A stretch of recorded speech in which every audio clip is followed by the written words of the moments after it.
There is a experimentation I'm trying to do in here where we are being able to take advantage of new Microsoft Outlook and some of its audio services, where when someone sends somebody like me a weekly report, rather than me reading it, I can simply record it, audio it, and share it. So here is a demonstration of what I'm talking about.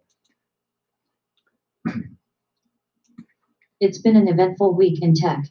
Amazon announced it would abandon plans to open one of its two HQ2 location in New York City, and the company also acquired Wi-Fi mesh network startup Eero for an undisclosed sum, a hint at Amazon's future smart home ambitions. The California Department of Motor Vehicles released reports from companies currently testing self-driving cars like Apple, Alphabet's Waymo, and GM Cruise. Google pledged to spend $13 billion on U.S. data centers and offices in 24 states this year, and driverless truck startup TuSimple raised $95 million at a $1 billion valuation, joining the ranks of Aurora and Nuro as one of the best-funded companies in the autonomous vehicle industry. Nearly lost in the shuffle was President Trump's signing on Monday of an executive order establishing a program, the American AI Initiative, that formalizes several of the proposals made last spring during the White House's Summit on AI.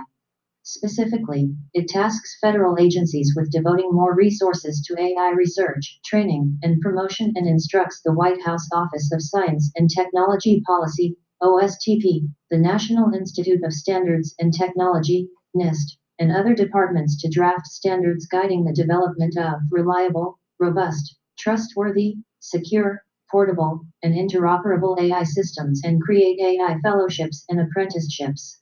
In the future, these agencies will be required to make a good faith effort to provide data, computing resources, and models to AI researchers whenever possible, and to prioritize AI investments in their budgets. Unfortunately, it's a case of too little, too late.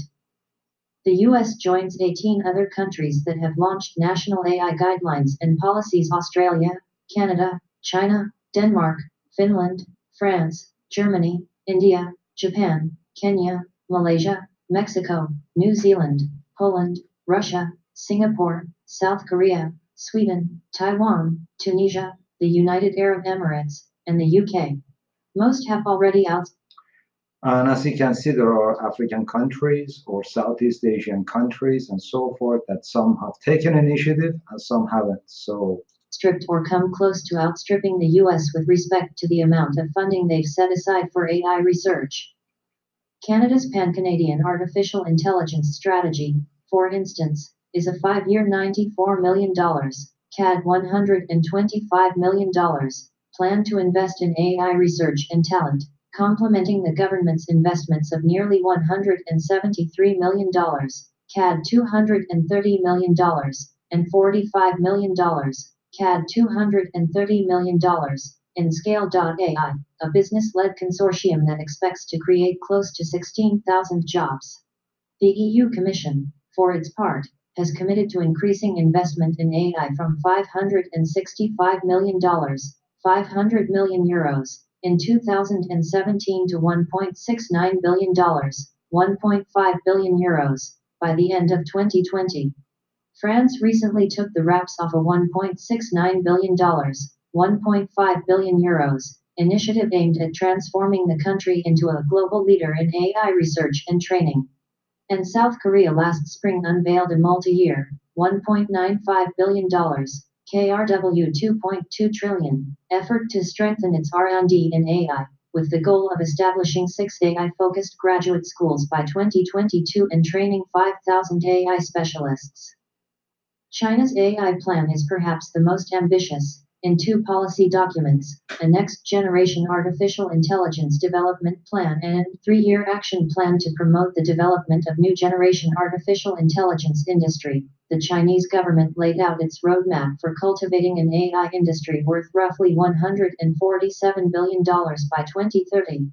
The country has already built a $2.1 billion technology park for AI research in Beijing.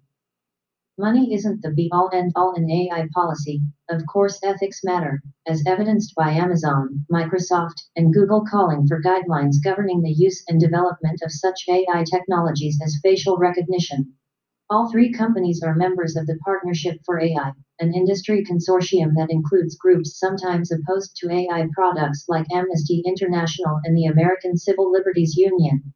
Unfortunately, the American AI initiative falls short in this regard, too.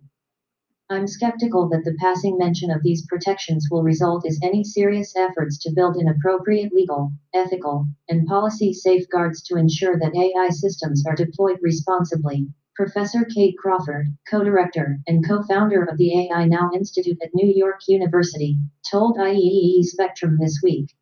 We are concerned with the focus on industry at the expense of a broader democratic process and an evidence-led approach to AI policy. In contrast to the US, the EU Commission has crafted a set of AI guidelines to address ethical issues such as fairness, safety, and transparency and has established the European AI Alliance, a forum for discussion of all aspects of AI development and its impacts. Additionally, the body has tasked the High-Level Group on Artificial Intelligence, which acts as the steering group for the European AI Alliance, with drafting ethics guidelines.